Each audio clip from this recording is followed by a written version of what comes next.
Today we're going to talk about one of the fundamentals of mentoring, and that is, what should I be doing with my student? And that might sound a little rudimentary to you, but it is a pertinent question because I constantly am interacting with mentors that keep asking it. Garrett, what can I do with my mentee? What types of activities should we be participating in? You know, I grew up in Indiana, grew up on Indiana basketball. I used to go to the basketball practices of Indiana University, and the coach was Bob Knight. And Bob Knight would be all calm and collected until his players would start messing up on the fundamentals. Then Bob Knight would start to get heated. And I can remember one instance when someone just wasn't hustling down the court. Bob Knight lost his temper. He was angry and started shouting obscenities, and eventually got so mad he just walked out of the arena. Fundamentals are important, and one of the fundamentals of mentoring is what activities you do with your student. I think activities, first of all, need to be organic in nature. The activities you do with your student are going to be different than maybe what another mentor would do with their student.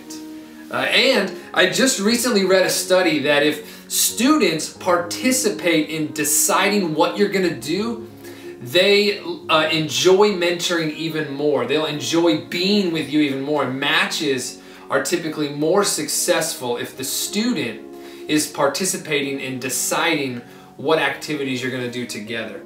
Secondly, I want to say we need to stop entertaining students. Activities are not about entertainment.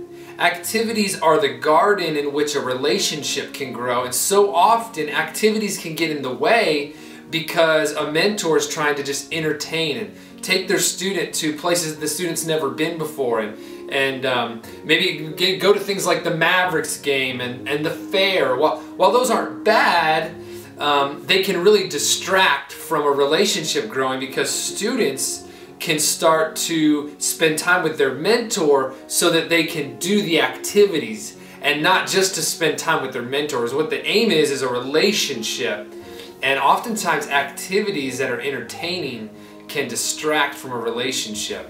I'd go as far to say that in the first 6 months, just do everything local, everything in West Dallas. Stay with your student and don't spend any money. Just keep your activities simple. You know, in the New Testament, the Apostle Paul was a master at mentoring. And he said to his letter to the church in Thessalonica, he said, I've shared not only the gospel of God with you, but I've shared my life as well. And mentoring activities ought to be about just sharing life, doing things that are normal to everyday life. It might be just, you know, washing the dishes together, or going to the grocery store and cooking together. It can be very simple. You're trying to expose your student to your lifestyle, and then you're trying to learn about their lifestyle.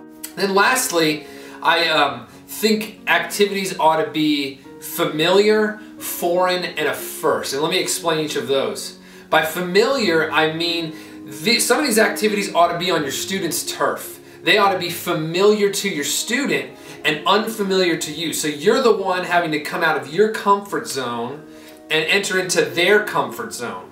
And I would say most of your activities should be of this nature, where you're coming across and you're saying, hey, listen, I want to listen to the music you're listening to. I want to watch the movies you like to watch. I want to spend time with your friends in your neighborhood, in your home, at your school. The mentor is giving up their way of doing things for the students. I think that builds a lot of trust. But then secondly, you need to expose your students to foreign activities, things they've never done before. And I would do less of these, but it is important for your student to step outside of what's normal to them. And so you then can kind of show or host them in an activity that's new to them. But let me just add this. One time we had one of our mentees over to our home for dinner, and my wife was cooking in the kitchen and brought the food out to the table, and we all sat around the table, and my mentee said, Garrett, do y'all do this on a regular basis? And I said, like what are you talking about? And he said, gathering to eat dinner around a table. I said, yeah man, we do it every night. And he said, Garrett, I have never done this. I have never sat around a table. So consider that. Like, foreign activities don't necessarily have to be fancy activities. They can be as simple as eating a meal together. Perhaps your student has never done that before. And then thirdly and lastly, activities ought to be a first. Some things you ought to both discover together. You're both vulnerable. It creates a bond where you're trying to figure this out together. Like, a good example would be like taking your student canoeing. If you've never been canoeing, you get out there and you have to try together to try to figure out how to steer the boat and how to, if you're stranded in the middle of the lake, how to get back to shore. And you're learning this together. It's uncomfortable for both of you, yet can be a thing that really bonds you together. I think before we end this video, I want to add one more thing. I think activities should change as your relationship matures. You can start out doing certain activities with an elementary student or a young student, but as you guys build trust and as that student gets older, these activities ought to change. Let me give you an example. Maybe one thing you do is you go to the grocery store, you buy all of the food you need to make a meal. Then you come back to your kitchen, you make a meal, and then you eat it together. Or maybe you go give it away to somebody else.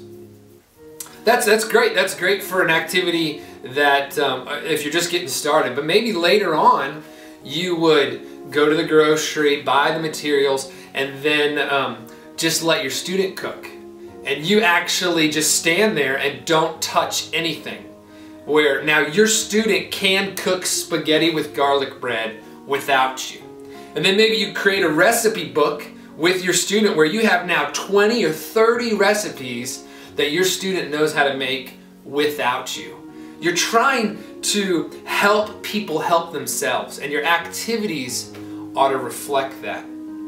If you need help, we've created a resource at Mercy Street in our Conversations on Mentoring book. We've created a resource in here called a Scope and Sequence. And what it does is it gives you ideas for activities to do with your student in the 4th grade, and then it gives you different activities in the 5th grade and the 6th grade and the 7th grade and so on, so that your relationship can kind of evolve and your activities can change and they can become more about helping students help themselves.